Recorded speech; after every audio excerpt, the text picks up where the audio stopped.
Leadership is not a title. It is the result of hundreds of small actions, repeated every day, until others begin to trust you. This is the opening statement of a journey few dare to take, the journey of learning to lead in a world where everything changes faster than thought.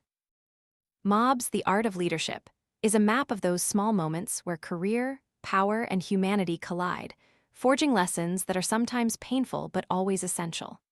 There's no academic theory, no 10-step formula to becoming a leader, only experiences honed by time and failures deep enough to transform one's perspective on people. The book tells the story of an engineer stepping into the world of leadership like someone lost in a fog, gradually learning to read eyes, hear silence, and feel trust.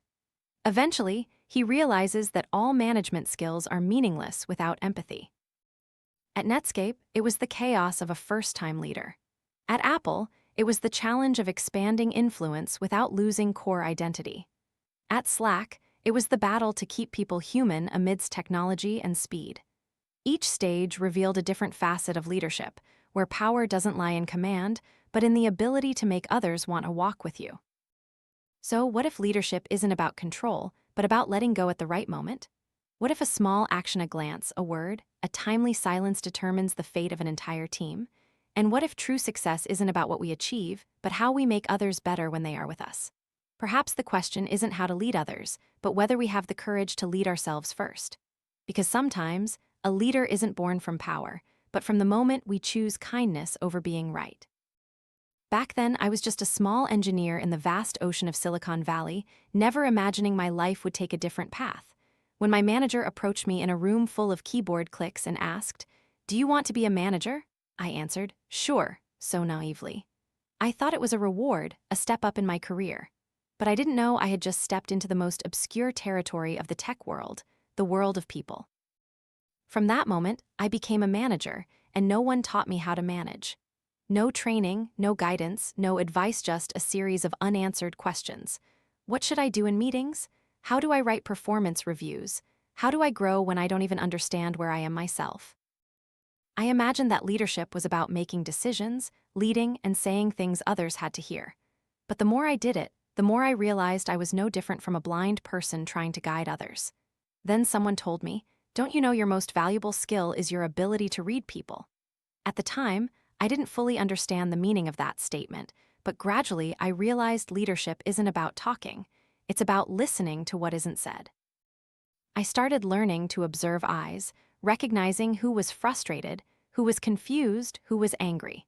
And then I understood that that was the true language of work, the language of silence, of emotions not yet expressed. Every morning, I opened my calendar and saw a tangled mess of meetings. Endless back-to-back meetings made me feel like I was being swallowed by a thick fog. The exhaustion wasn't from the time spent, but from the meaninglessness. People said discussions were for finding solutions, but most meetings only served to prove that we were still alive. I began to die a little inside during those hours that created no value. I realized the meaninglessness of the work wasn't in the work itself, but in how we perceived it. One day, I decided to try something. I sat quietly, not interjecting, not pushing, not trying to fix anything. I observed everyone talking, one group trying to defend their ideas, another just wanting to move on, some avoiding, some subtly shifting when they no longer had to speak. I heard the rhythm of the room, the anxiety hidden in jokes, even the things no one had the courage to say. And I understood that sometimes the rightest action is the last action. I also learned that not every situation warranted panic. Some things were minor issues, and some were capital-letter situations, organizational turning points, where every mistake could cause real damage. I learned to distinguish between the two, not by logic, but by intuition. A good leader isn't someone who handles many situations, but someone who knows the right moment to act. In the afternoons, I would sit alone in an empty room, looking at a whiteboard full of words. I wrote down what I learned each day. Don't try to control everything. Don't meet when unnecessary. Don't forget that everyone has something to teach you. Strangely, the further I went, the more I realized leadership wasn't about learning to teach, but about learning to learn. I started talking more with each team member, not to supervise, but to listen. Some shared small dreams, some just needed acknowledgement, some were afraid of failure. I no longer saw myself as above them, but as a part of them.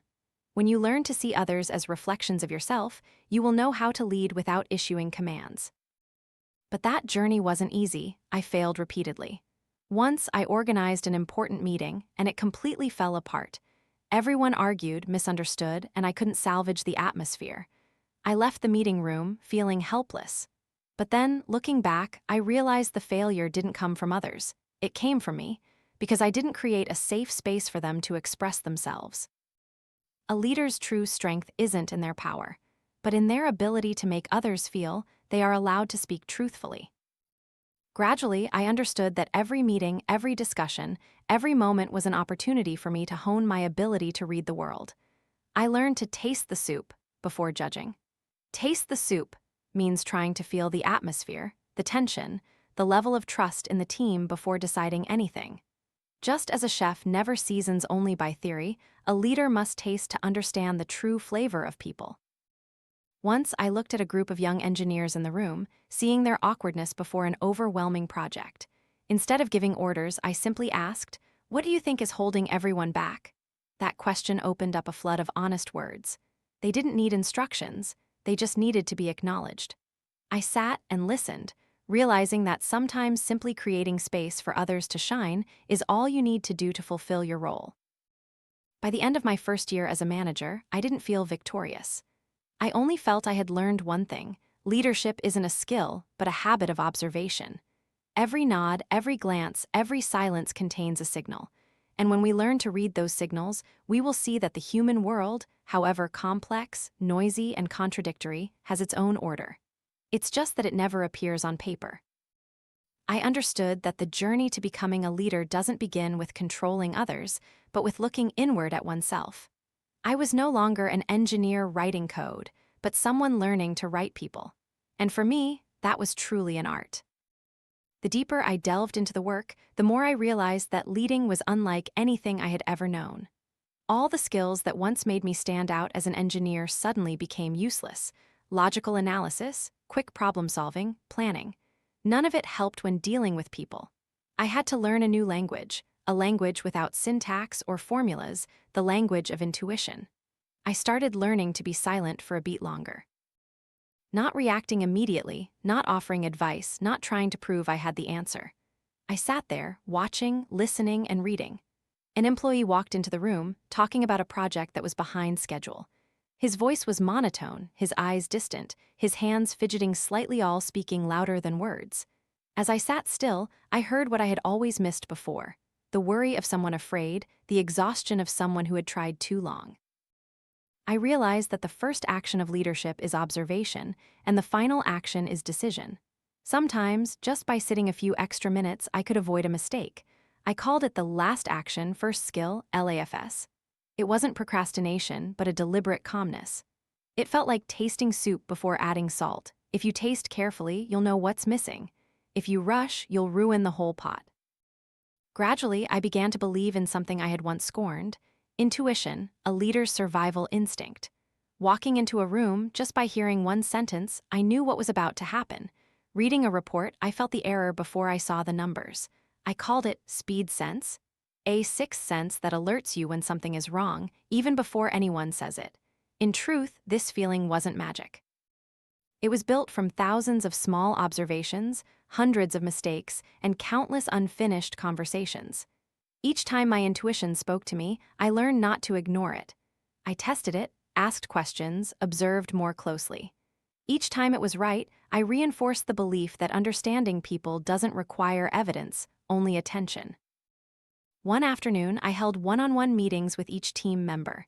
No goals, no agenda, just genuine conversations. At first, they were hesitant. I asked, "What makes you most tired at work?"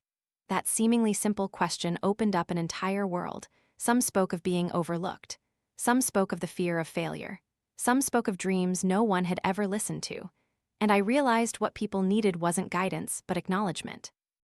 I started writing a personal development questionnaire for myself, not to check on others, but to check on myself. I asked myself, have I truly listened? Am I over-controlling? Am I creating opportunities for them to grow?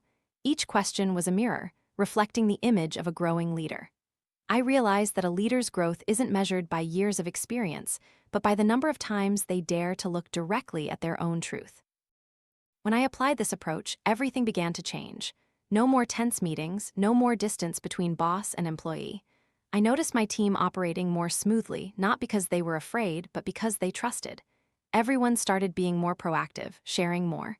They understood that I wasn't there to control, but to explore better ways of working alongside them. Another time, a team member came to me saying he wanted to quit. Instead of trying to persuade him, I asked, "Why?" That question opened up a long conversation.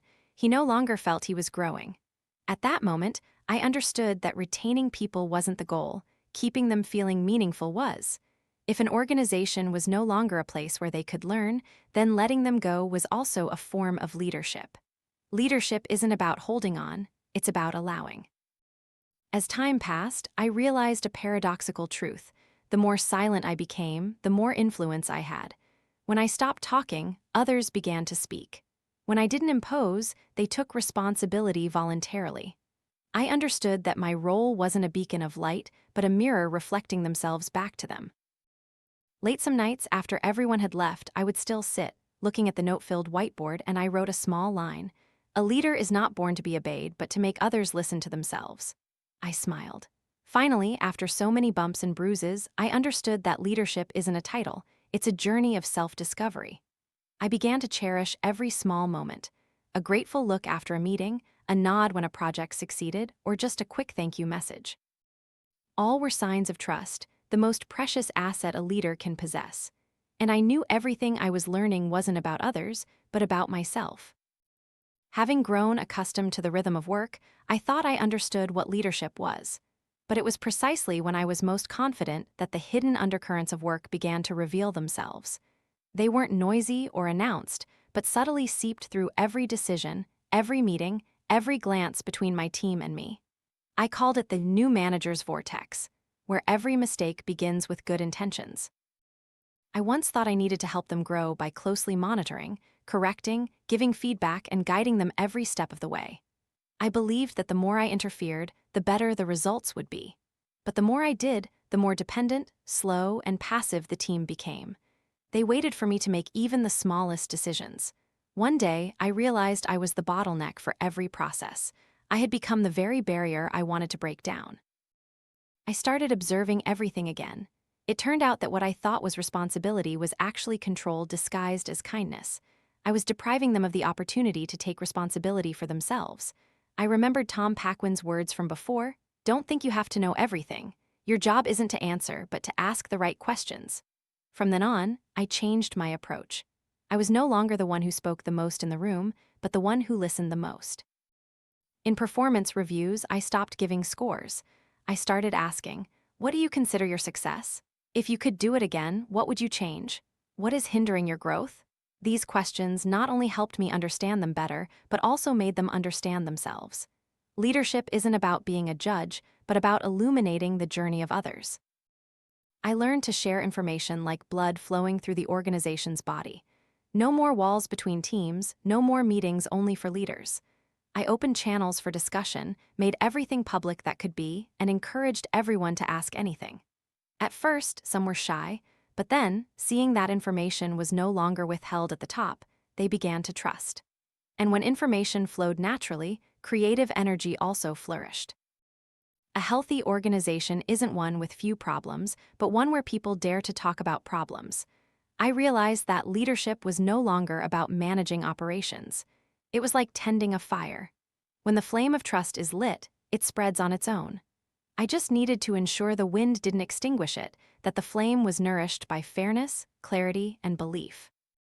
There were days I had to face difficult decisions, cutbacks, changes, even parting ways with people I had started with. But I understood that preserving the culture was more important than preserving the team composition. A right decision, however painful, was better than an easy but wrong one. During that time, I also realized a profound truth. Every mistake begins when a leader loses the ability to learn. When we believe we know everything, we stop listening. And that is the beginning of decline. I forced myself to learn every day, from those with less experience, from seemingly naive questions. I wrote down a principle: everyone knows something I don't know. and that kept me sharp amidst the whirlwind of work. At one point, I was exhausted. Projects piled up, conflicts between teams escalated, and I felt like all my efforts were dissolving. I fell into a sense of helplessness that many managers experience. I do everything, but nothing is enough. At that moment, I wanted to give up. But then I remembered the faces of those who had believed in me. I understood that if I collapsed, they would lose their support. A leader is not allowed to fall apart, even if they are full of cracks inside. I decided to change my perspective. Instead of carrying everything, I learned to share. I let them participate in decision-making, evaluate risks with me, and share responsibility. The strange thing happened. When I let go a bit, everyone became stronger. I no longer had to hold the organization together with individual effort, but let them hold each other together with trust. Finally, after many years, I realized that all the things we call management skills are just the surface of something deeper. Leadership is a journey of self-awareness. I no longer sought optimal methods or processes, but simply tried to live true to the values I wanted to convey. Integrity became my compass, patience my breath, and trust my strength. Now, looking back, I see my journey as learning to listen to a complex piece of music initially chaotic and tangled. Then, gradually, each sound began to make sense. I learned that every organization has its own rhythm, and a leader's job isn't to rewrite the music, but to help everyone find their place within that melody. I concluded the Netscape phase with a single lesson. Greatness doesn't come from grand actions, but from small things done correctly. Every day, in silence, I stepped into Apple. I thought I was accustomed to chaos, but no, the chaos here was different. It was wrapped in a layer of perfection. Everything appeared to run smoothly, every process interlocked. Everyone had a title, a role, and clear goals. But when you touched it, you heard a small crack, as if metal pieces were bearing pressure beyond their limits. I realized everything was broken, just not enough for anyone to dare to say so. I learned that the first thing a leader needs to do isn't to fix, but to see clearly. I started writing a list. I called it the blue tape list, where I taped up all the cracks spreading throughout the system. I noted everything, no matter how small, a process no one understood, a team everyone avoided working with, a tool everyone cursed but still used. The list grew longer every day, but it didn't make me despair. On the contrary, it helped me understand that every malfunction has its own order once you list them. You begin to control the chaos. I didn't try to fix everything. I learned to categorize what needed patching, what needed replacing. Each problem had a degree of breakage, and the important thing was to distinguish which was truly dangerous and which was just noise. When I saw that, I saw the entire company as a colossal machine full of cracks, yet still moving. Because within each crack was an opportunity for growth. I began to delegate. At first, I hated it. I used to believe that only by doing it myself could I guarantee the results. But at Apple, the scale didn't allow you to hold onto everything. Every decision I made was delayed. Every task I tried to control slowed down. I understood that for the organization to grow, I had to learn to delegate to the point of pain. I delegated the parts of the work that worried me the most, the things I once thought only I could do. When you truly delegate, the first thing you lose is a sense of security. I often felt my heart clench when an important decision was made without me present. But then I saw the miracle. They did things differently than me, but not worse. Some even did better. I realized that when you stop trying to prove how good you are, you start creating space for others to excel. The voices in my head didn't immediately go silent. What if they fail? What if they steer the whole team off course? Those whispers pulled me back to my instinct to control, but I learned to silence them. I told myself, let them do it and see. I called it the trust over instinct TOI, stage the stage where a leader learns to prioritize trust over instinct. Each time I dared to let go, I felt stronger, not because I controlled others, but because I controlled myself. As delegation began to work, I faced a new challenge: people. In an organization like Apple, hiring wasn't just about selecting skills, but about selecting mindsets. I realized that recruitment wasn't a secondary task, but a vital one. I spent half my time just meeting, talking, and listening. I asked not only about work, but about how they saw the world. I wasn't looking for perfect people. I was looking for people who could endure the pressure of change with me. I learned a rule: spend 50% of your time on recruiting, not because I loved interviewing, but because every wrong hire cost me more than just an employee. It cost me time, trust, and the rhythm of the entire organization. I built a 3-step process: discover, understand, inspire. I discovered by letting them talk about their failures, understood by asking what they learned from them, and inspired by showing them the true reason for the work we did. Someone asked, "Aren't you afraid of wasting time?" I replied, "Nothing wastes more time than working with the wrong people." Each time I chose the right person, I felt like I had found a missing piece in the complex puzzle of the organization.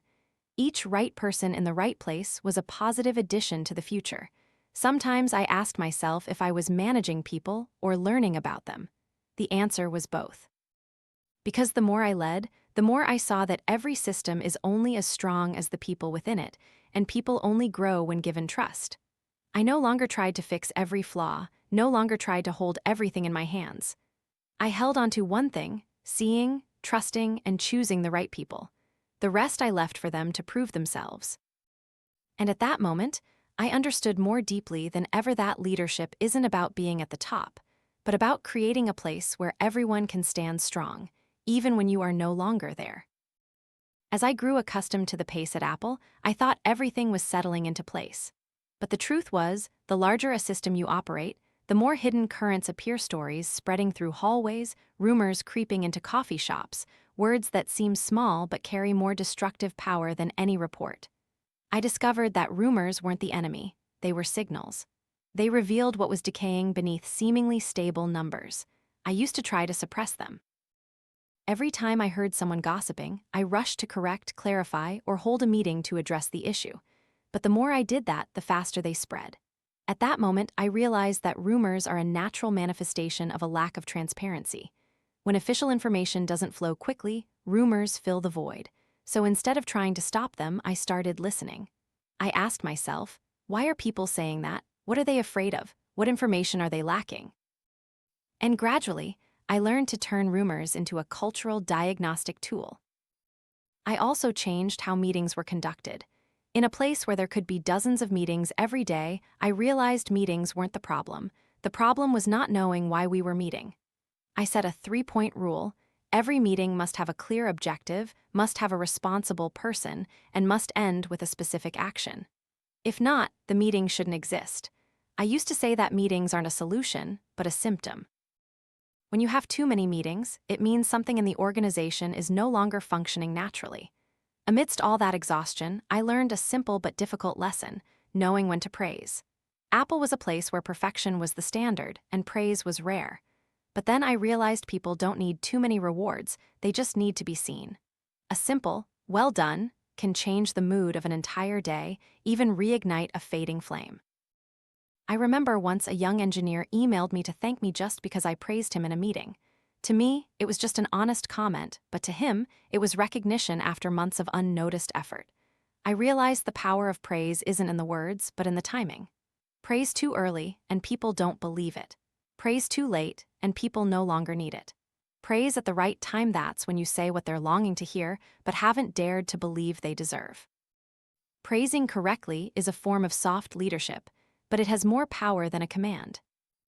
I started observing how the best leaders at Apple spoke to their teams. They weren't just good at inspiring, but also good at facing the truth. I realized that a team cannot grow if everyone only says what's easy to hear. So, I learned to say the difficult things that even I feared saying. There was one time I had to sit down with a long-time employee whom I respected. His performance had noticeably declined, his morale was low, affecting the whole team. I knew I had to say what he didn't want to hear. The room was silent for a few seconds as I spoke. "You're not yourself anymore, we need to be honest." I saw his eyes halt, then look down. No one likes to hear that, not even me when I said it. But after that meeting, he proactively asked to move to a more suitable position. 3 months later, he sent me a thank you email with only one line: "Thank you for telling me what I needed, not what I wanted." From that, I learned that daring to say difficult things is a part of kindness, but it doesn't end there. After speaking, you must learn to listen to feedback that makes you uncomfortable. Listen to criticisms that make you want to defend yourself. I vividly remember one time a colleague told me directly, "You're creating invisible pressure on the team simply because you're not saying anything." I felt offended, but then realized he was right. My silence was sometimes interpreted as disappointment. A leader cannot assume they are understood. They must actively ensure every word is interpreted correctly. Whether it's a rumor, praise, or a difficult truth, it's all part of the communication ecosystem that a leader must learn to nurture. When you understand that flow, you can shape culture without slogans or posters. I realized that culture doesn't come from values written on walls, but from what's said when you're not in the room. And as I gradually felt that change, I understood that I was heading in the right direction. The team no longer feared making mistakes. They started laughing more, speaking more truthfully. Rumors still existed, but now they weren't destructive. They became a vibrant feedback channel where everyone worked together to fix mistakes before they became crises. I no longer tried to control every word. I simply ensured that in this organization, the truth always had a place to be spoken. And I knew that was when the culture began to breathe on its own, without anyone having to force it. At that time, I realized that the more I tried to keep everything perfect, the more I pushed the organization into exhaustion. There's a rule that any long-term leader will have to learn: every system will eventually break. Not because someone is wrong, but because life is constantly moving, and anything that stands still will decay. I once witnessed a colossal project collapse simply because we clung to processes that had worked in the past. What used to be right is the most dangerous thing because it makes you believe you're still fine. I learned to accept that breaking is natural. When things fall apart, the thing to do isn't to find someone to blame, but to create a safe space for everyone to say, "We're breaking," without fear. I started encouraging everyone to share unusual signs early, even without a solution. Each time, instead of reacting, I just asked, "What does this say about our system?" That question opened many doors. We began to see problems as symptoms, not failures. I set 3 clear principles for the rules of the game: clarity, allowing for evolution and continuous learning. Clarity so everyone knew the boundaries, evolution so they weren't stifled, and learning to turn mistakes into advantages. Once, a team made a mistake in the product release process, causing customer complaints. I didn't reprimand them. I gathered them and said, "Write down this entire mistake as a lesson. Next time, we'll use it as a weapon." And indeed, the next time, they performed better than any other team.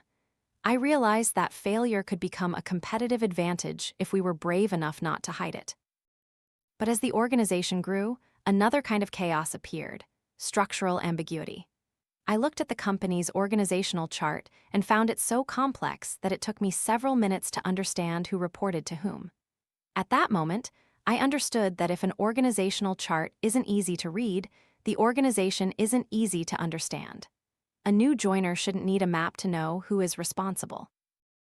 I spent weeks with the HR team redrawing the structure, cutting out superfluous middle layers, and most importantly, making everyone see their connection to the common goal. When the structure became clear, I began to feel a sense of relief in the air.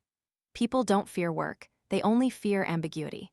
When everyone knows where they stand and why what they do matters, they find their own reasons to strive. That's when I understood that clarity is the most powerful antidote to chaos. Then came an entirely new challenge: how to maintain team spirit when everyone was no longer in the same physical space. The world began to change. Meetings no longer took place in rooms, but on screens. At first, I found everything cold and distant. No more eye contact, no spontaneous laughter, no unconscious moments that build connection. I felt like I was speaking into a void and feared I would lose the human rhythm. I decided to experiment. I divided all meetings into 3 phases: before, during, and after. Before, I sent materials so everyone could prepare their thoughts. No one sat passively listening anymore. During, I limited speakers to avoid noise and ensure every idea was heard. After, I summarized concisely, making it clear who was responsible for what and for how long. After a few weeks, I realized that physical distance couldn't kill connection, only carelessness could. I also encouraged non-work meetings, just for people to tell stories, show off pets, share joys and sorrows. I realized that what keeps a remote team close isn't processes, but emotional presence. People don't connect via network cables, they connect via genuine care. And it was in those seemingly insignificant moments that I saw the culture healing itself after major changes. One evening, after a long day of distributed meetings, I sat alone in front of the screen. The small squares where faces had just disappeared still held a faint glow. I smiled. The organization was no longer offices or walls, but people learning to trust each other, even thousands of miles apart. I thought about the journey from Netscape to Apple, from managing a small team to operating a colossal system. I once believed that a leader's job was to keep everything running smoothly. But now I knew that the true task of leadership is to create an environment where people can fix themselves, pick themselves up, and carry on. When the system knows how to heal itself, you no longer need to save it. When people know how to trust each other, you don't need to supervise. And when the culture is strong enough to overcome mistakes, you are truly free. I realized the art of leadership isn't about wielding power, but about gradually becoming unnecessary.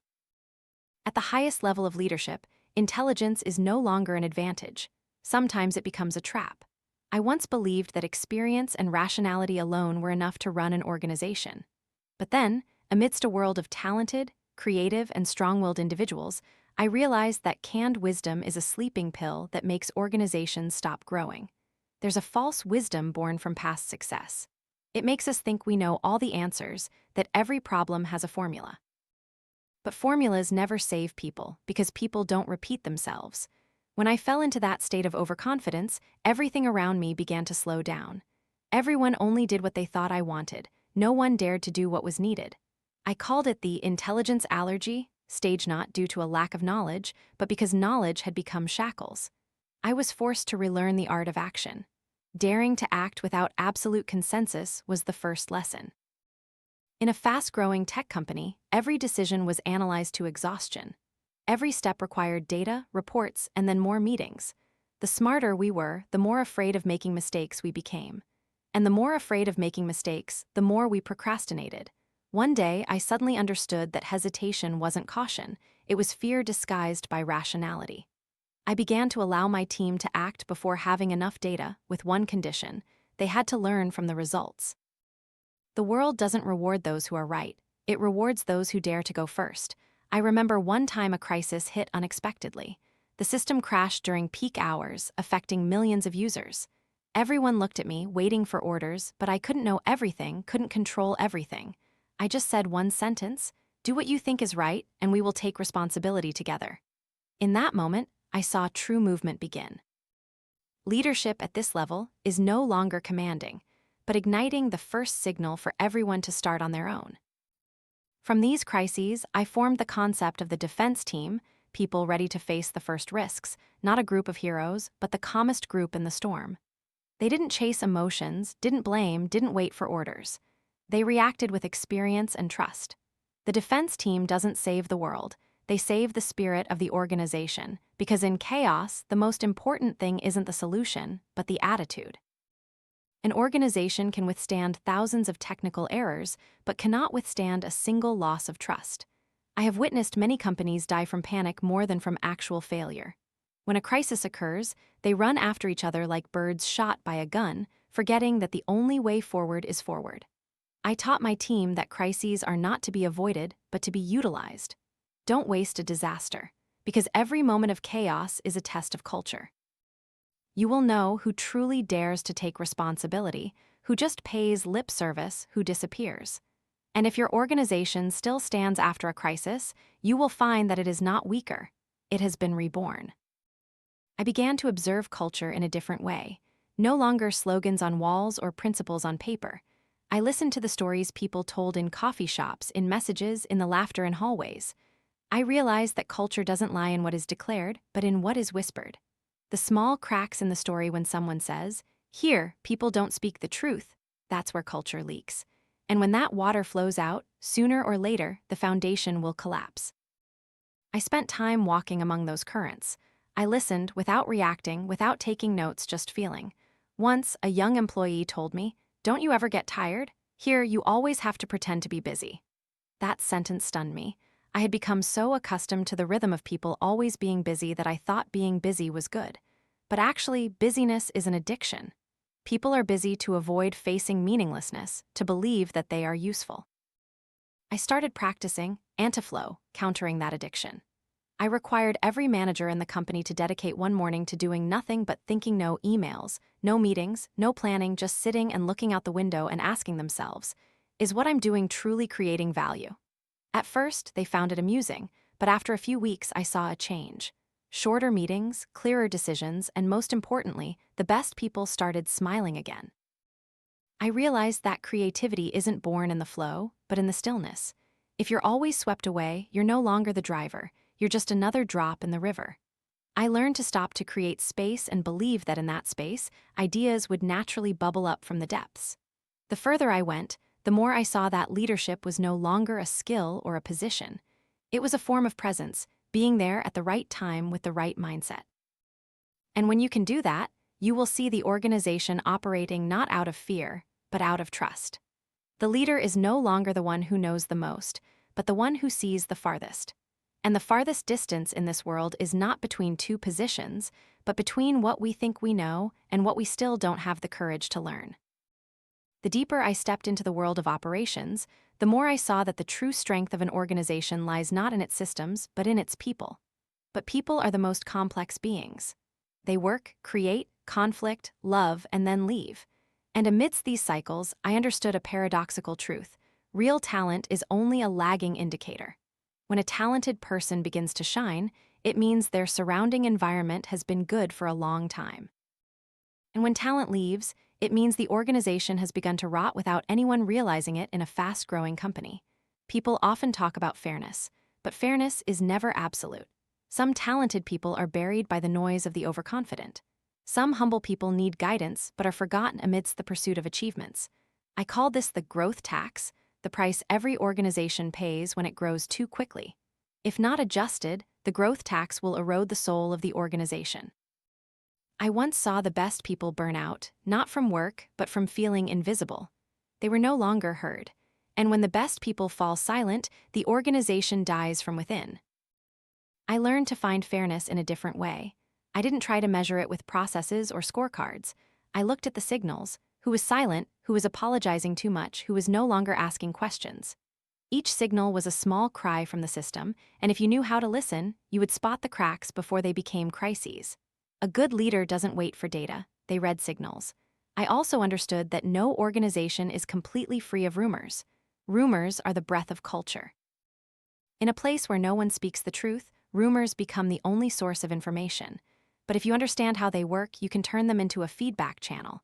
I once asked my team, if there were a rumor about us tomorrow, what would it say? The answer stunned me. People would say we work well, but we're cold. I realized that rumors don't just speak about behavior, they expose emotions that the organization is avoiding. Instead of suppressing them, I learned to build healthy rumors. I encouraged informal conversations, small coffee gatherings where people could speak honestly without judgment. Because where people still dare to speak the truth, there is still hope.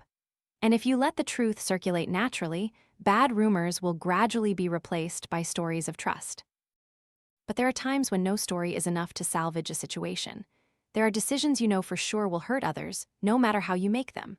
That's when I understood what a leader's unsolvable problem is. I called it the Kobayashi Maru test, where there is no right answer, only how you face it. One day, I had to downsize. I knew that no matter how I explained it, some people would think I was betraying them. I remember that moment clearly. The room was utterly silent. The eyes of people who had once trusted me. I didn't justify myself. I spoke the truth. I said that I was hurting as much as they were, but if I didn't do it, the entire organization would die. I understood that the essence of leadership isn't about avoiding difficult decisions, but about daring to bear their consequences. No one teaches you how to do that because no one is brave enough to admit that sometimes you will be wrong and you have to live with that every day. But it was in that moment that I realized I had grown.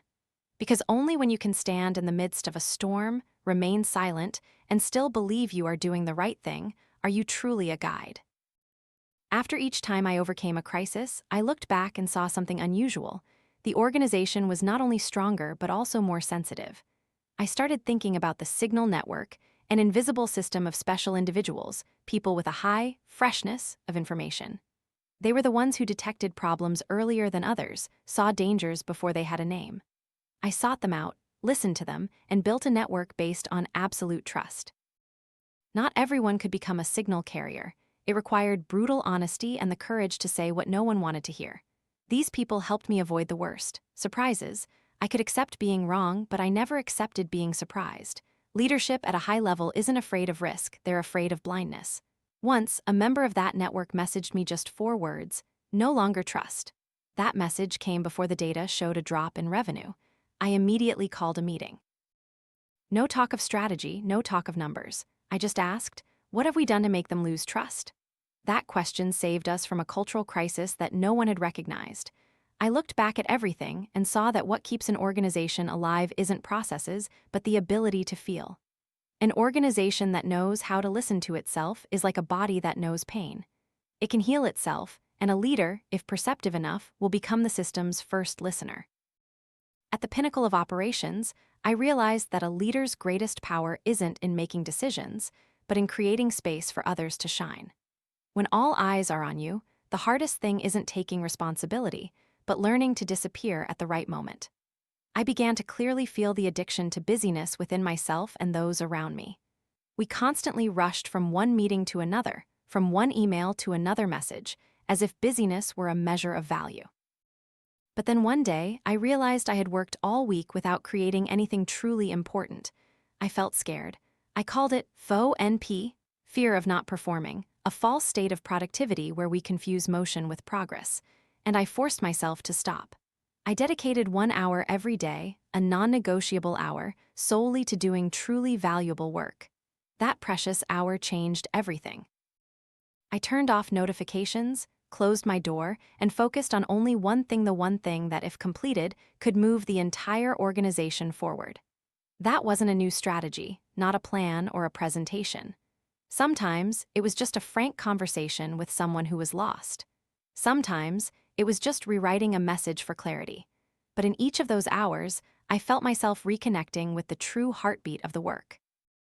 Leadership isn't about doing more. It's about doing the right things that matter. I also learned that to avoid isolation at higher levels, you need a mentor, but not someone who teaches you new things, but someone who helps you reflect on yourself. I once sought a mentor as if seeking a savior. But then I understood that no one can save you but yourself. A true mentor doesn't give you answers. They ask you the right questions. I remember once, when I was in a crisis, my mentor simply asked, "If everyone is watching how you react, what do you want them to learn?" That question silenced me for a long time. From then on, I knew that mentors are not for leaning on, but for illuminating. And sometimes, to grow, you have to leave. There are mentors we need to bid farewell to, not out of disrespect, but because you've reached a place they can no longer accompany you. I learned to say thank you and move on, carrying their legacy in how I faced the world. The higher I went, the lonelier I felt. The pressure didn't come from the work, but from the expectations of hundreds of people. Every decision had winners and losers, and you couldn't please everyone.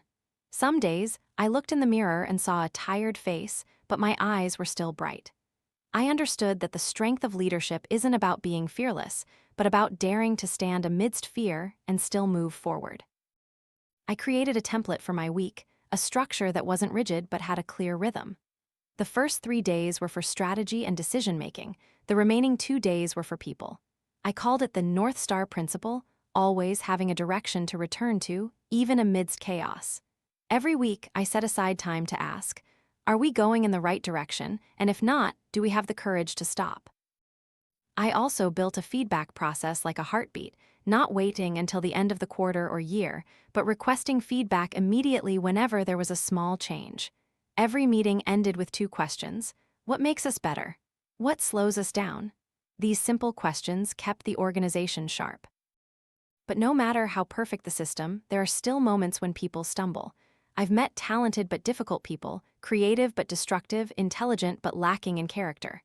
Someone once asked me, "How do you deal with people like that?" I said, "I don't deal with them, I dialogue with them." Because kindness isn't weakness, it's the foundation for long-term survival. Kindness doesn't mean being lenient. Kindness is daring to speak the truth with compassion. When someone makes a mistake, I don't punish them with silence. I meet with them, clearly state the consequences, but don't forget to say that I still believe in their ability to change. Some corrected their mistakes, some didn't, but at least they knew they were seen as a human being, not a number.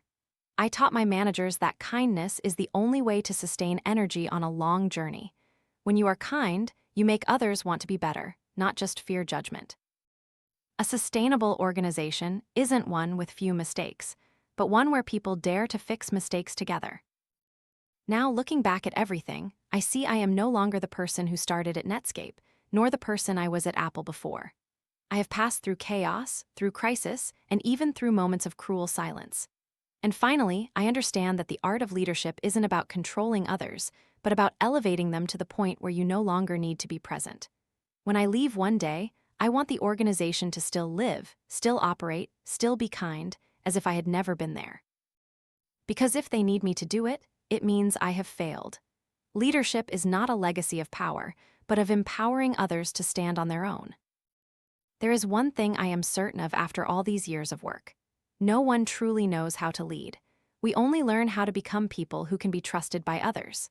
This book, if read to the end, doesn't teach you to be a boss, but to be a human in a position of power, a human who knows fear, knows how to listen, knows how to stand still amidst chaos, and knows how to step back when others need to move forward. The lesson of the entire journey is simple yet full of paradoxes. Leadership isn't about going first, but about standing behind to keep everything from breaking. The best leader isn't the one who talks the most, but the one who is silent enough to understand what others haven't yet had time to say. In a world where data, AI, and quick decisions are rapidly replacing slow thought, perhaps humanity's greatest value no longer lies in speed, but in the subtlety of observation. From Netscape to Apple and then to Slack, my journey wasn't about climbing up, but about going inward. The higher I got, the more I understood that every mistake I was once ashamed of was precisely what made me who I am. We grow not through our successes, but through the times we have no choice but to remain calm in every situation. No matter where you are, the most important thing is always people, not ideas, not strategies, not technology. An organization can collapse due to mistakes, but it can only be saved if the people within it still want to believe in each other.